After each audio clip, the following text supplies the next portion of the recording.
guys do that? Awesome, cool. If you do see something, make sure to call it out as soon as you see it and tell what side it is. So you can say, moon's left side, eagle right side, right? So that way we can all see. So like I said, this is a glacially covered valley. And we just came from Haines, which is a town of about 1,700 people year round. It fluctuates to about 2,400 in the summer. So it's a very tourism-driven town. Yep. It's about 60 to 80% tourism, with 20 to 40% fishing as well. That's most of our economy up here is tourism and fishing. But right now we're going up the Chilkat Valley.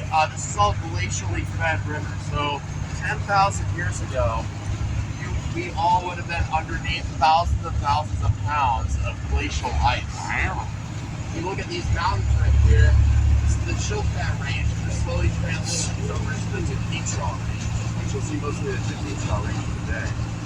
But these little mountain tops right there, where all you see is snow and ice, a lot of those are the Tindichal peaks right here, and those are what would be called nunataks 10,000 years ago, which is a native word for island of ice.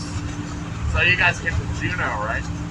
So have you guys heard the Juneau ice fields before? So tucked behind Juneau is an enormous glacier that covers the tops of mountains along behind Juneau. And so 10,000 years ago, this would have looked exactly like the Juneau ice fields. The only thing that we would see right now, if we were to go back in time that way, is the tops of these mountains and then a sea of ice and snow. So over 10,000 years, the glacier starts melting after the icing and starts carving up this valley. It starts forming this U-shaped valley that we're traveling up today. And so that's one thing that we know is as glaciers melt away, they carve U-shaped valleys, and then as the glacier melts, all of the crushed up rock underneath it gets deposited as silt. And so if you look on the left side today, on the right side on the way home, you'll start to see these rivers that come out here, these river systems, and there's tons of silt underneath them. And so this is what's called alluvial fanning. Has anyone been on any big rivers? Anyone big boaters out here? A couple people. They've been on the Mississippi River or the Colorado, right? The Grand Canyon, maybe?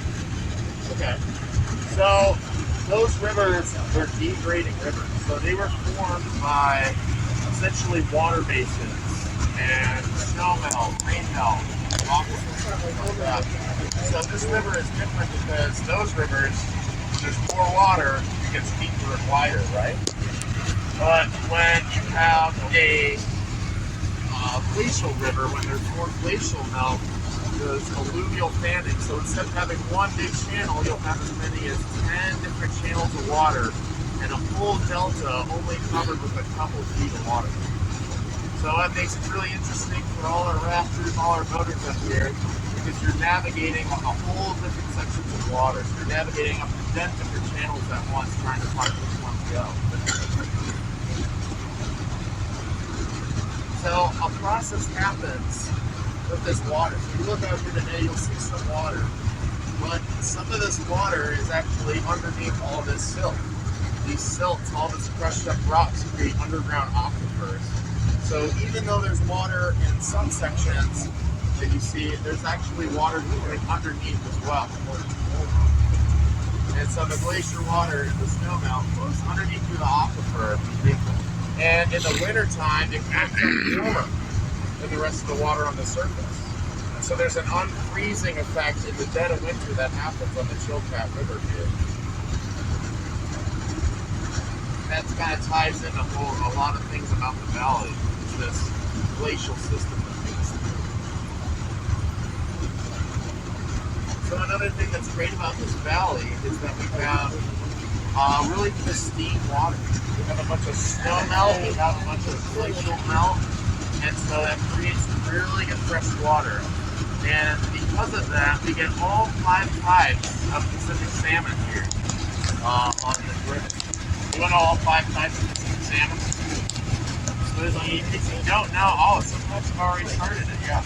So there's a cool little trick. You can either have a high five, got your hand out with all fingers. You got your thumb stands for chum salmon or dog salmon. You've got your pointer finger for sockeye. Sockeye salmon, do that one. Right? You got your middle finger, which is the biggest of all, and that's your king salmon, which is the biggest salmon, or the biggest salmon. Got it. And then you've got your ring finger. You might put some silver on here, and put silver salmon or silver. And then you got your pinky, right, for pink salmon. Or humpy, because the males have a big hump back as they spawn. Yeah. Can you guys hear me okay in the back? You guys are good? All right.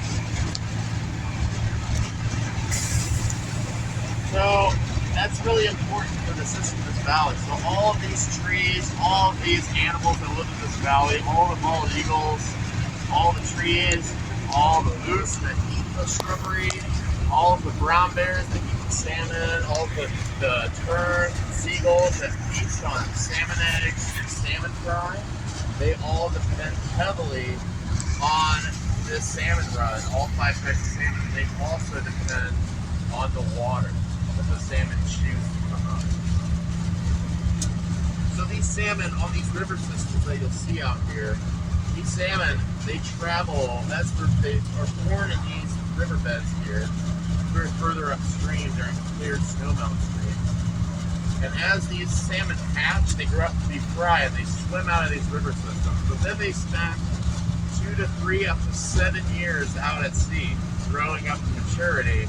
And then, after being thousands of, you guys see the man with the window?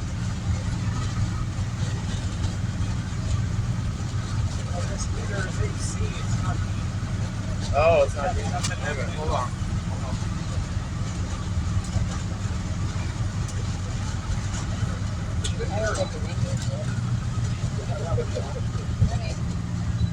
We are in Alaska.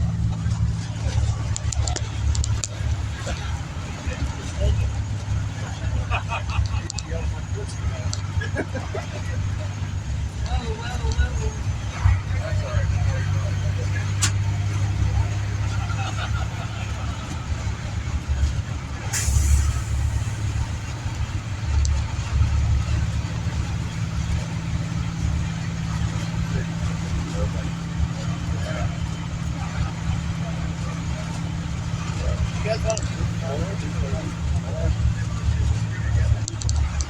so you got 2 right here. Not much water right here. There's not as much open on this side.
Like I said, I got some extra legs up here.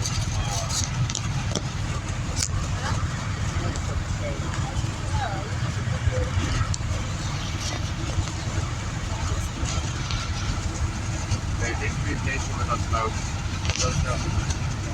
Get it. We'll see a lot of this valley.